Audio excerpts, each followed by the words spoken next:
We're seeing more and more people come to us with seemingly complex problems. What they're telling us is that it's more to do with their experience at work. It's not necessarily to do with the incidents that they've seen. It's more to do with how things actually happen at work, their experience of going to work on a daily basis, perhaps not feeling as trusted as they might be at work or feeling as valued as they could be at work. So we've raised the issue of culture in the fire service for many years, and we recognise a number of the comments made in recent inspection reports. But the truth is, we've had to rely on the media to expose these issues rather than the sector regulate itself. Fire and rescue services nationally have taken their eye off the ball a little. There's a lack of diversity within the fire and rescue service, and particularly there's a lack of diversity at senior levels. I think the lack of diversity breeds a lack of diversity.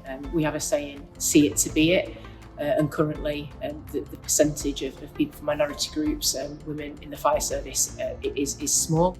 There are also too many examples where our members don't feel respected or valued, which is causing further problems with regards to recruitment and retention of on-call staff. And I think probably the overarching issue is around actually trust within the workplace. It can be quite difficult, it's quite a tough thing to do to open up yourself and your own feelings within the workplace. We need to ensure that people are comfortable in the workplace, they feel happy in that environment, and we get people to speak and tell us how they feel. We have been also actively involved in supporting the work with Nottingham Trent University in terms of mapping the health and wellbeing across the fire and rescue service, and some very interesting recommendations have coming out of that do link up health, wellbeing and the environment in which people are working. Employers also need to provide the appropriate safe workplaces through awareness, education and training, including better personal management. I think the overwhelming feedback is that people don't think there's an issue. The majority of the workforce don't feel there's an issue relating to culture, and because of that, poor behaviour goes unchallenged. The British humour is not a sin, nothing to be ashamed of, but it does need to be managed appropriately so people know what is acceptable and what is not. What's important for us as a fire service is we make sure that that culture, or the word banter, creeps into the context of culture, doesn't get out of hand and doesn't become something that's more sinister. I think a lot of poor behaviour goes unchallenged as banter. People saying things but it was only banter, and therefore it's sort of left to slide. But that constant drip is what fuels culture within the fire service.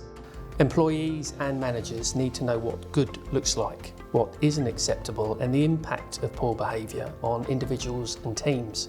So the Fire and Rescue Service is full of great people, and they need to be empowered and feel confident that they can challenge poor behaviour and that they will be supported by their senior managers and HR. But it can't always be the people from the minority groups that are doing the challenging of that behaviour.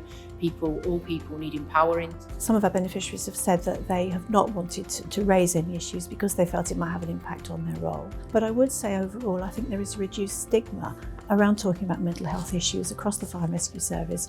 We've not had the investment some of what the armed forces and the police have had over the years.